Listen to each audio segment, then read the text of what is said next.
Hi hello ನಮಸ್ಕಾರ ಪ್ರಿಯ ವೀಕ್ಷಕರೇ, ಈ ಒಂದು ವಿಡಿಯೋದಲ್ಲಿ ರೂಟರ್ ಮಾರಾಟಕ್ಕೆ ಸಿದ್ಧವಾಗಿದೆ ಸ್ನೇಹಿತರೆ. ಇದರ ಒಂದು ಮಾರಾಟದ ಮಾಹಿತಿ ನೋಡೋದಾದ್ರೆ ಈ ಒಂದು ವಿಡಿಯೋವನ್ನು ಕೊನೆವರೆಗೂ ನೋಡೋಣ ಸ್ನೇಹಿತರೆ. ಹಾಗೆ ಇನ್ನೂ ನೀವು ನಮ್ಮ ಚಾನಲ್ಗೆ ಸಬ್ಸ್ಕ್ರೈಬ್ ಆಗಿಲ್ಲ ಅಂದ್ರೆ ಈ ಕೂಡಲೇ ಸಬ್ಸ್ಕ್ರೈಬ್ ಆಗಿ ಸ್ನೇಹಿತರೆ. ಈ ಒಂದು ಚಾನಲ್ ಅಲ್ಲಿ ಯಾವುದೇ ಸೆಕೆಂಡ್ ಹ್ಯಾಂಡ್ ವಾಹನ, ಟ್ರ್ಯಾಕ್ಟರ್, ಡೆಬ್ಬಿ ಮಾರಾಟಕ್ಕಿದ್ರೆ ಈ ಒಂದು ಚಾನಲ್ ಅಲ್ಲಿ ದಿನಾಲೂ ಅಪ್ಲೋಡ್ ಮಾಡ್ತಾ ಇರ್ತೇವೆ ಸ್ನೇಹಿತರೆ. ಅದಕ್ಕೆ ಈ ಕೂಡಲೇ ಸಬ್ಸ್ಕ್ರೈಬ್ ಆಗಿ. ಈ ಒಂದು ರೂಟರ್ನ ಮಾರಾಟದ ಮಾಹಿತಿ ನೋಡೋದಾದ್ರೆ ಸ್ನೇಹಿತರೆ, ಮಾಡೆಲ್ 2022 ಮಾಡೆಲ್ ಆಗಿ ಸ್ನೇಹಿತರೆ. ಮಾಡೆಲ್ 2022 ಮಾಡೆಲ್ ಆಗಿ ಸ್ನೇಹಿತರೆ. ಇದೊಂದು ಗುಡ್ ಕಂಡೀಷನ್ ಹೊಂದಿದೆ ಸ್ನೇಹಿತರೆ. ಇದೊಂದು ಗುಡ್ ಕಂಡೀಷನ್ ಹೊಂದಿದೆ. ಹಾಗೆ ಇದೊಂದು ಡಾಕ್ಯುಮೆಂಟ್ ಎಲ್ಲ ಕ್ಲಿಯರ್ ಆಗಿದೆ ಅಂತ ಓನರ್ ಹೇಳ್ತಾರೆ ಸ್ನೇಹಿತರೆ.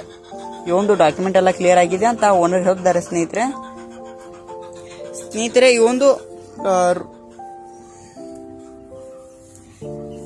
ಈ ಒಂದು ರೂಟರ್ನ ಮಾರಾಟದ ಬೆಲೆ ನೋಡೋದಾದ್ರೆ 60,000 ಹೇಳುತ್ತಾರೆ ಸ್ನೇಹಿತರೆ. ಈ ಒಂದು ರೂಟರ್ನ ಬೆಲೆ 60,000 ಹೇಳುತ್ತಾರೆ. ಇದೇನು ಫಿಕ್ಸ್ ರೇಟ್ ಅಲ್ಲ, ಇನ್ನೂ ಕಡಿಮೆ ಮಾಡಿಕೊಡ್ತೀನಿ ಅಂತ ಕೂಡ ಓನರ್ ಹೇಳ್ತಾರೆ ಸ್ನೇಹಿತರೆ. ಯಾವುದೇ ಕಾರಣಕ್ಕೂ ಆನ್ಲೈನ್ ಪೇಮೆಂಟ್ ಅನ್ನು ಮಾಡ್ಲಿಕ್ಕೆ ಹೋಗಬೇಡಿ ಸ್ನೇಹಿತರೆ. ರೂಟರ್ ಇರುವ ಲೊಕೇಶನ್ಗೆ ಹೋಗಿ ಅದರ ಕಂಡೀಷನ್ ನೋಡಿಕೊಂಡು ಆಮೇಲೆ ಖರೀದಿ ಮಾಡಿ. ಟೈಟಲ್ ಓನರ್ ನಂಬರ್ ಕೊಟ್ಟಿರ್ತೇನೆ ಸ್ನೇಹಿತರೆ. ಕರೆ ಮಾಡಿ ಖರೀದಿ ಮಾಡಿ. ಧನ್ಯವಾದಗಳು.